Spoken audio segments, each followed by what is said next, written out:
Hello, I'm Terry McInturff, and thanks for visiting my shop here in beautiful North Carolina. I'll give you a quick little tour of the process we use here to make the McInturff guitars.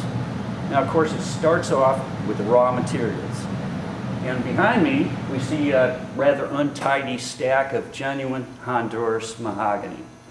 This comes from South America, and it is the most stable wood known to mankind. It really is the gold standard when it comes to wood not reacting to changes in humidity and temperature, etc.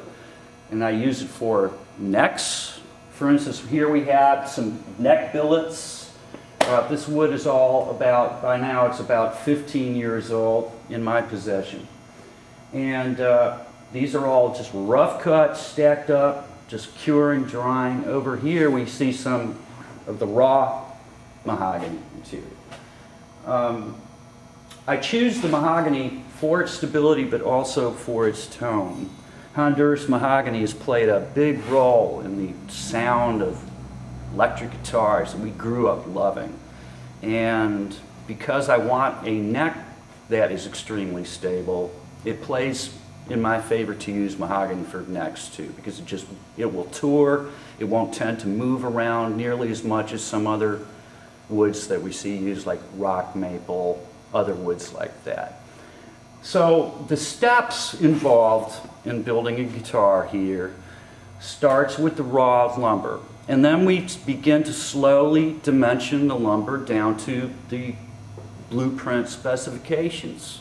And if you'll follow me over here, we can take the radial arm saw, feed one of those long boards through, and just chop it to length. Pretty simple stuff. We'll pass it over this old joiner, which was made during the Second World War, and finally put it through the planer over here. What we're doing is we're slowly walking the wood down to its final dimension. We have a routine here that we follow every time when we're dimensioning and building and shaping the wooden parts.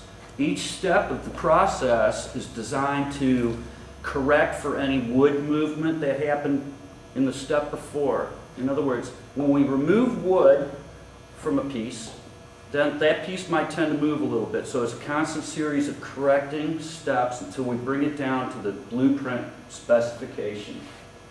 So these are the basic tools that we use to start dimensioning the wood.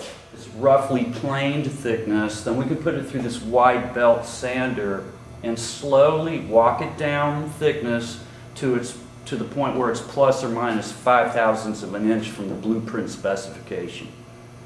This is called a pantographic carver, a duplicarver, and like all of my tools and techniques, it's very old school. This particular tool is used to rough out the arch on any of the McInturff guitars that have an arch in the top. So you can see that I'm passing the stylus over the model, and the two router heads follow behind. This technology has been in use since the beginning of the 20th century. The pin router is a very important tool for me. This tool is used for all of the cavities in the body, the neck pocket, the pickup routes, the control cavity. We cut the body to shape on this. Again, it's very old school. Once you know how to use this machine, it's every bit as accurate as a modern computerized CNC machine.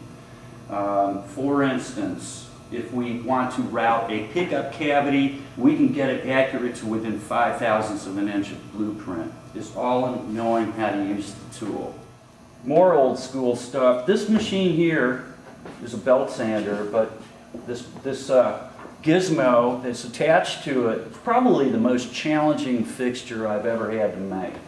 What this does is we can fasten a neck into the cradle and turn on the belt sander, and this rocks at exactly a 12-inch radius.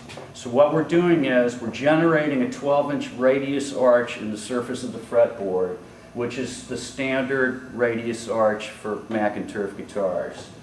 An idea that I got from Gibson, a 1959 Les Paul standard Blueprint spec 12-inch radius arch. They generally were a little bit sloppier than that. Please excuse me. But this will generate that arch to within maybe 10/1000ths of an inch of true 12-inch. Then at 10 minutes at the workbench, and it's as close as I can measure, plus or minus 1/1000th of an inch from spec. We have a big bandsaw here, shaper, which is another machine that follows a pattern, and I do a lot of my neck making on this tool. This good old milling machine is a metalworking machine. I don't use it to work metal very often, once in a while, but I do use it to make my custom-made jigs and fixtures. Because you see, in guitar manufacturing, there's not a lot of pre-made jigs and fixtures, particularly if you're building your own design. You have to build your own tools. Now, here in my shop, we build the entire guitar from raw wood to finished product. And you're standing in my spray booth right now. This is an automotive spray booth where I spray my nitrocellulose lacquer. And it has explosion-proof lighting, an explosion-proof exhaust fan, and it has automatic fire suppression in the event that we have a problem with, a flame up or explosion, which is highly unlikely. And it's where some of the magic happens. I love finished work. I have a true passion for finished work. And I use the old-fashioned nitrocellulose lacquer, such as we would have found on any stringed instrument made in the United States between the years 1935 and all the way up and well into the 70s. The advantages of using a nitrocellulose lacquer are huge. A, it's very easily repaired. B, it goes on very thin. The average film thickness on a McInturff guitar is only 5/1000ths of an inch, about the thickness of a piece of copy paper or fax paper. This means that the paint is not going to change the resonant character of the wood very much at all, but it's just tough enough to protect the wood.